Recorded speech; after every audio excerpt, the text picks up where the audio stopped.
Bueno, imos comezar coa parte de cambios de base. Vale, xa viramos en unidades anteriores, xa faláramos dos cambios de base, dos sistemas de numeración, etc. Co cal iremos un poquinho máis de gana nesta parte, vale? Será, tomarémola como unha parte de, máis que nada, de resumen.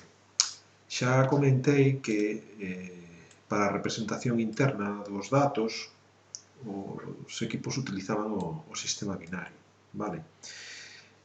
Por exemplo, vamos aquí que para o contido da memoria dun ordenador, vale? Se vemos o contido da memoria dun ordenador, pois sería unha cantidade inxente de ceros e uns, vale? Isto, para o ser humano, resulta imposible. Imposible non, pero extremadamente complicado de manexar dun xeito eficaz e cómodo, vale?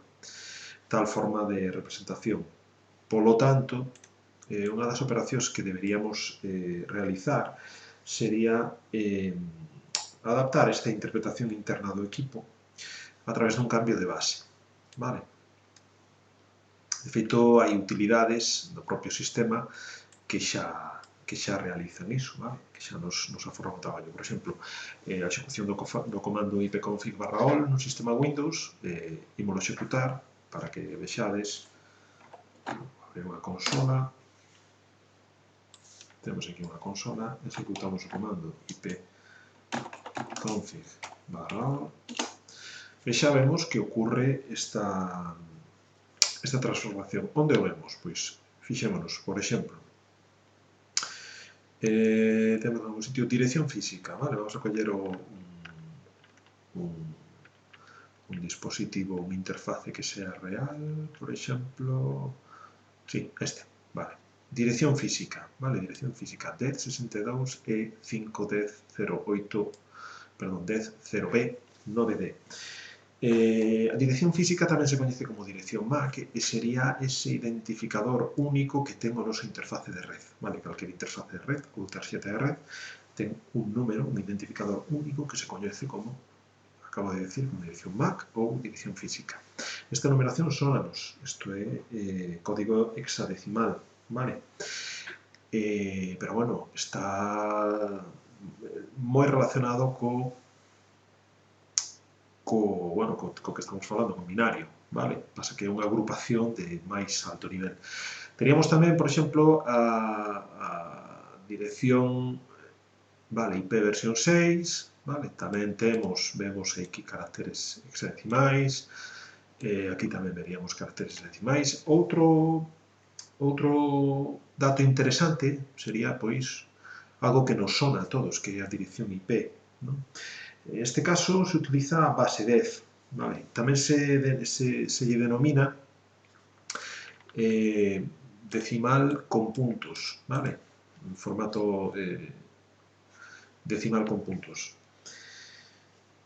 Outro díxito, outro número que tamén está relacionado con todo isto sería a máscara de subred. Vedes que aquí teríamos 255, 255, 255, 0. Vale, isto tamén está relacionado con IP. Isto en canto a Windows. En canto a Linux, abrimos unha máquina virtual en Debian e vemos que podemos comprobar tamén esta información, vale? O comando sería o ifconfig, vale? Pasa que ocorre? Na distribucións Debian, na distribución Debian que temos instalada, deberíamos instalar asnet, apt install asnet tools, vale? Que son unha especie de, bueno, utilidades que nos permiten que entre elos, pois, aparece o ifconfig, vale? Ahora sí que podemos ir e podemos executar o ifconfig, vale? Non se tapou a rede. Dame un segundiño, porque aquí que temos instalado. A ver se hai que poñer a interfaz.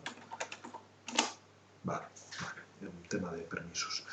Fixadevos, temos dous interfaces, o interfaz de loopback, vale, non nos metemos con el, e o noso interfaz que se chama M0S3, vale?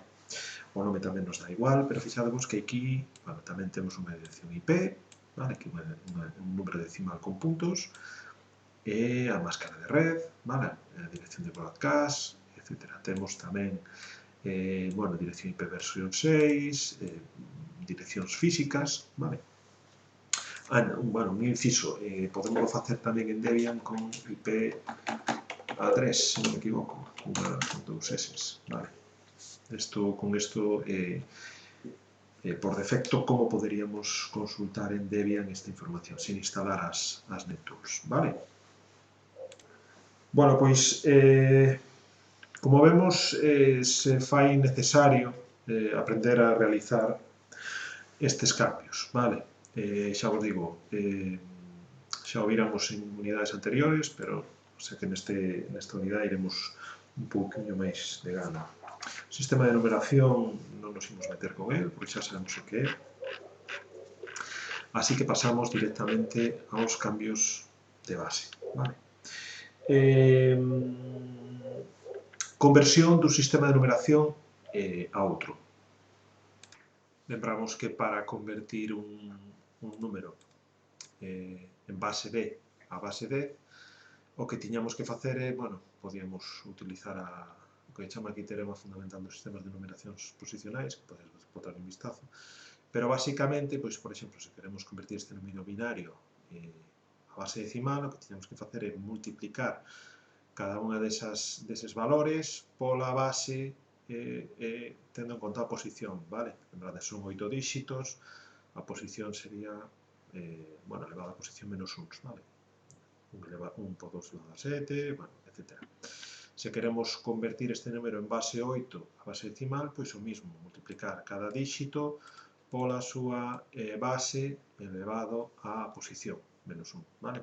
E o mesmo pasaría cos números hexadecimais, vale?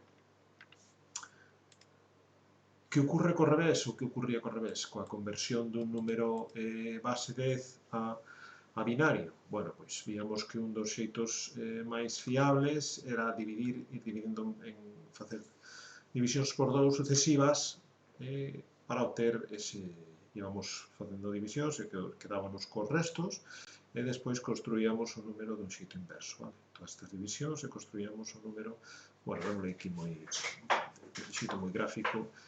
Pero bueno, tamén algo que nos recomendan e que, bueno, no seu momento xa indiquei, sería interesante, xa non digo memorizar, pero sí practicar hasta que bueno, que se nos quede dun xeito casi, pois sí, casi como se aprendésemos de memoria, pois esas primeiras 16 representacións binarias, vale?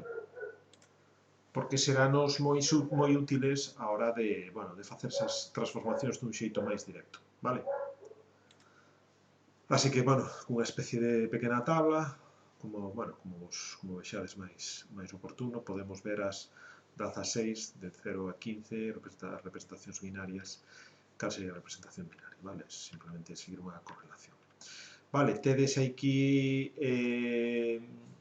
outros exemplos que, bueno, que no seu momento non vimos, pero que siguen a mesma metodoloxía de como convertir un número en decimal a base octal, faise tamén con división, seguimos quedando co resto, vale? E o mesmo ocorrería en hexadecimal. O que pasa é que isto xa é menos útil a estas alturas, vale? Para o que nos compete, pois non é tan necesario, vale? A continuación se nos dice que, bueno, como convertir un número en unha base calquera, porque estamos falando sempre de utilizar como pivotes a base decimal, non? E como pasar de unha base X a unha base decimal, como pasar dunha base decimal a unha base X. Pero como pasar dunha base X a unha base Y, vale? Bueno, fálanos de que utilizar como pivote pois a base 10, vale? Sabemos pasar a base 10 e base 10 sabemos pasar a outra base. Pero, bueno, o que nos interesa, que é o que vos pon aquí, método singular, que tendo en conta que en informática se utilizan, básicamente, valga a redundancia, as tres bases, binaria, octal, bueno, serían 4.